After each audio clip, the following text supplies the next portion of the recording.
üzülerek ifade edelim ki önümüzde bir yılbaşı var, miladi yılbaşı. Ve milat zaten adını doğumdan alan bir kelimedir. Hazreti İsa Efendimiz Aleyhisselatü Vesselam'ın doğumunun yıl dönümüdür. O şekil meşhur olmuş.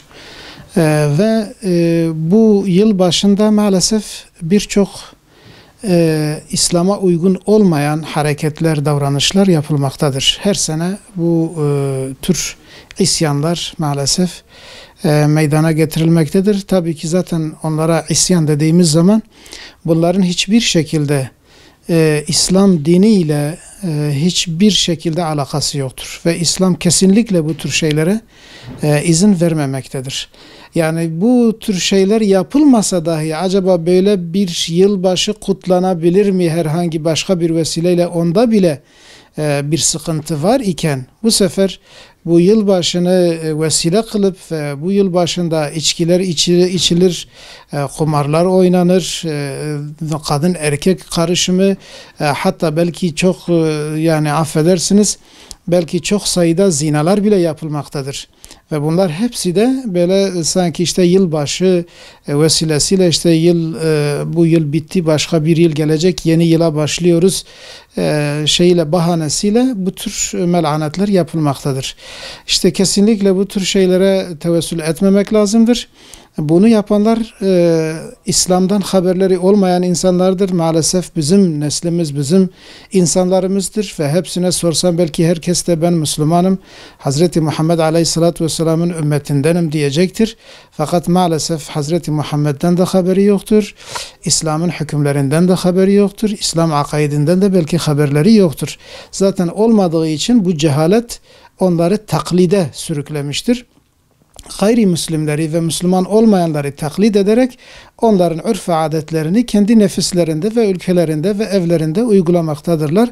Bu tabii ki büyük bir felakettir, yani İslam alemi için büyük bir çöküştür. Allah Celle Celaluhu uyanıklık nasip etsin. Bütün günahların belki kaynağı cehalettir, fakat özellikle bu tür günahların, yani bu gayrimüslimlerin şeylerini, adetlerini taklit etmek, bu büyük bir cehalettir. Bu cehaletin kalkması lazım. Bu çalışma da ilk önce ailede verilir. Yani çocuklar eğer İslam sevgisiyle ve İslam ahkamıyla ve yani İslam'ın hükümlerinin bilinciyle eğer yetiştirilirse, Hazreti Muhammed Aleyhisselatü Vesselam'ın Kur'an'ın sevgisiyle bunlar eğer yetiştirilirse kesinlikle bunlar buna tevessül etmez. Yani bu kadar alçaklığa, bu kadar düşüklüğe giremezler yani. Demek ki ben şu anda bütün kardeşlerime, bütün İslam ümmetine sesimizin gittiği yere kadar ben bunu söylüyorum. Herkes, hepimiz yani. Ben ilk önce kendi nefsimden bahsederek çocuklarımızı uyanık yetiştirelim. Yani küfrün desiselerine karşı, küfrün planlarına karşı ve İslam düşmanlarının bütün hile ve planlarına karşı onları uyanık tutalım ve onlara bir bilinç verelim, İslami bir bilinç verelim. Bu da 7 yaşından itibaren başlar. Bunu sen eğer çocuğu terk edersen, işte çocuğun bir büyüsün, şimdi onun aklı almaz diyerek ona karışmazsan veyahut da onu böyle ihmal edersen, bu çocuk zaten dersini alır. Sokaktan alır, internetten alır, televizyondan alır, okuldan alır, arkadaşlarından alır. Yani küfür her yeri doldurmuştur. Her yer küfri talimatlarla doludur. Eğer biz bunun bir şeyini almazsak, bir tedbirini almazsak, bu gittikçe de daha çok bozulur ve bu belki Allah muhafaza hepimizin sonu olur yani.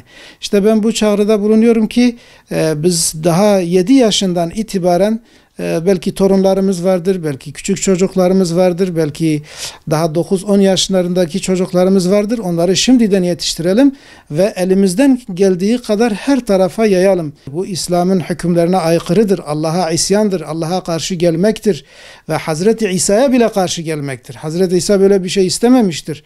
Böyle bir şeyin yapılmasını kesinlikle istemiyor ve buna razı değildir.